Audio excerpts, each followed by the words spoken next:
مولا کائنات فرماتے ہیں کہ گناہ کی لذت تھوڑی دیر کے لیے ہے اور اس کا پچھتاوا بہت طولانی ہے، بہت لمبا ہے۔ ایک گناہ کرتا ہے نا، اس کی لذت، اس کا مزہ تھوڑی دیر آتا ہے، لیکن اس پہ شرمندگی بہت دیر تک رہتی ہے۔ اپنے آپ کو بچائیں عزیزان محترم، اپنے آنکھوں کو، اپنے وجود کو پاک کریں۔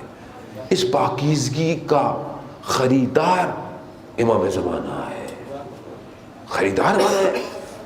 محسن حجاجی جو شہید ہے، جوان، آپ نے تصویریں دیکھی، میں نے پہلے بھی اس کا ذکر کیا مجلس کے اندر۔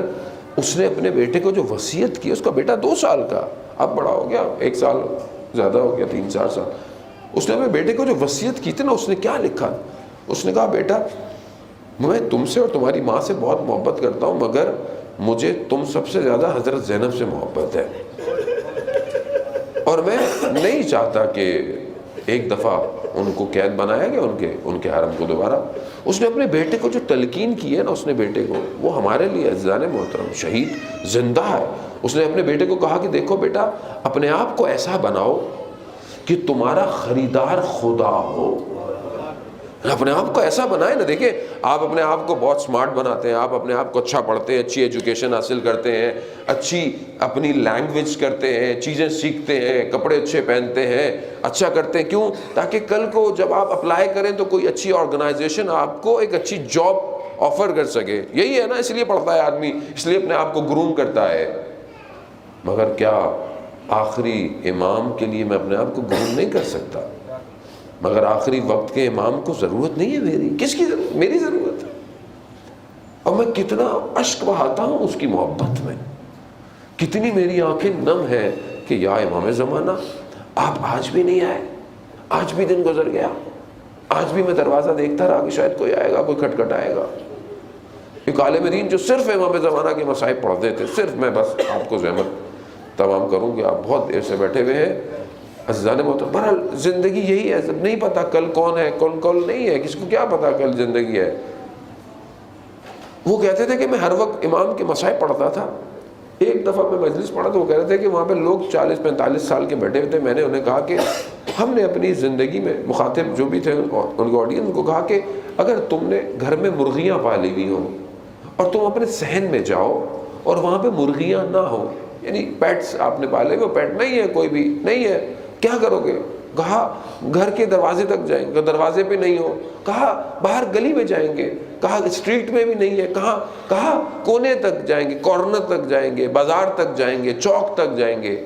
کہا مرغیوں کی قیمت کتنی ہے، ان کی ویلیو کتنی ہے؟ کہا کچھ نہیں۔ کہا اس کے لیے تم اتنی محنت کرو گے، 1100 سال سے ایک شخص تمہارے گھر نہیں آیا، تمہیں اتنی محنت بھی نہیں کی؟ یا صاحب الزمان، یعنی اسی سے پتہ چلتا ہے نا کہ یعنی میں کتنی شدت رکھتا ہوں۔ شدت ہے میرے اندر؟ نہیں ہے، میرے اندر شدت نہیں پائی جاتی امام کے لیے عزیزان محترم۔ میں آپ کو کیا بولوں، میں خود میں کتنا اس کو یاد کرتا ہوں، کتنی میری زندگی اس کے لیے۔ دیکھیں اصل وارث کربلا کا وہی ہے، اصل اس کائنات میں جو فل ان دا بلینک ہے وہ امام زمانہ ہے، اس کو پر کرنا ہے ہم نے۔ جب تک میں اپنی زندگی میں ظہور نہیں کروں گا، امام ظہور نہیں کریں گے۔ خدا کے لیے یہاں سے جائیں، اگر کچھ یاد نہ ہو تو اپنے وقت امام کو یاد کریں۔ ہفتے میں 1 دن، 1 گھنٹے، 5 منٹ، 1 منٹ تو اپنے وقت کے امام کو دیں کم از کم، پتہ تو چلے کہ آپ ایک امام کے ماننے والے ہیں۔ ورنہ بالکل ویسے ہی ہوگا جیسے کربلا میں میرا امام اکیلا رہ گیا اور کوئی امام کا ساتھ دینے والا نہیں تھا۔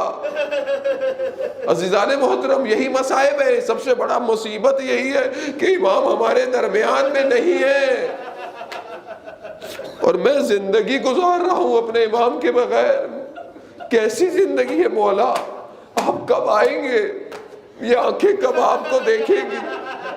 آپ نے مجھے کربلا بلایا، میں نے روزوں کو دیکھا، مجھے نجف بلایا، مجھے کاظمین بلایا، میں سامرا گیا، میں نے سرداب دیکھا، مگر آپ کو نہیں دیکھ رہا۔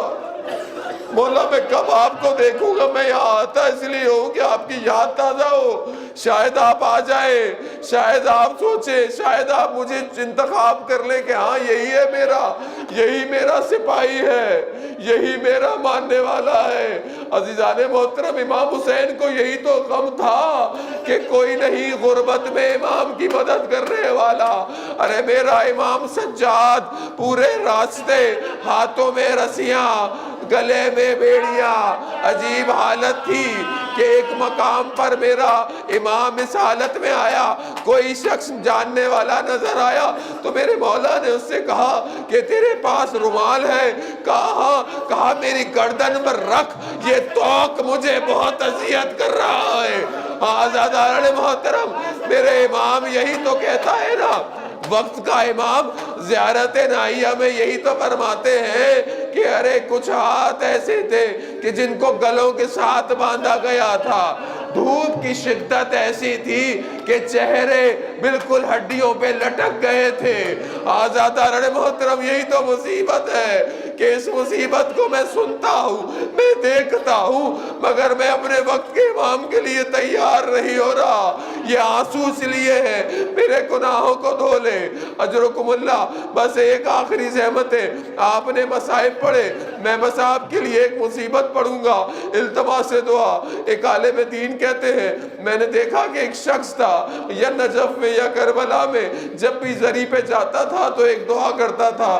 کیا دعا کرتا تھا؟ پروردگار مجھے اولاد دے، مجھے بیٹا دے، اور جب بیٹا بڑا ہو جائے نا، جوان ہو جائے تو مجھ سے لے لینا۔ کہتا ہے میں دیکھتا تھا یہ عجیب شخص ہے، اولاد کی دعا بھی کرتا ہے، پھر کہتا ہے جوانی میں آ کر مجھ سے لے بھی لے۔ کہا میں نے اس سے دوستی کی، میں نے اس سے ملنا جلنا شروع کیا۔ ایک دن خبر آئی اس کے ہاں اولاد ہو گئی، میں پھر اس کے گھر گیا، وقت گزرتا گیا، بچہ بڑا ہوتا گیا۔ وہ ایک دن آیا کہ میں بازار میں تھا، مجھے آواز آئی کہ اس کا بیٹا مر گیا ہے۔ میں دوڑتا ہوا گیا کہ دیکھوں کہ یہ مانگتا کیا تھا۔ اب جب جا کر میں نے دیکھا تو جوان بیٹے کے لاشے پر گرا پڑا ہے، اٹھنا چاہتا ہے، اٹھ نہیں سکتا ہے۔ میں نے پوچھا یہ تو کیوں دعا مانگتا تھا؟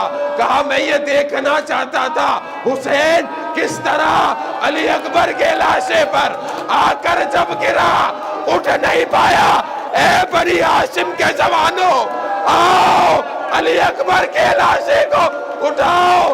ارباب مقاتل لکھتے بس آپ نے گریہ کیا، گریہ قبول ہو گیا۔ اللہ اکبر، ہائے علی اکبر، ہائے علی اکبر۔ بس ایک بول سنیے گا، ارباب مقاتل لکھتے ہیں سبت جعفر نے بھی پڑھا کہ جب علی اکبر گرے ہیں تو اپنے آپ کو گھوڑے پر گرایا، گھوڑے نے ادھر کا رخ نہیں کیا، دشمن کا رخ کیا۔ اب جس کے ہاتھ میں تلوار تھی، جس کے ہاتھ میں نیزے تھے، ارباب مقاتل کہتے ہیں تلواروں سے ٹکڑے ٹکڑے علی اکبر کو کر دیا۔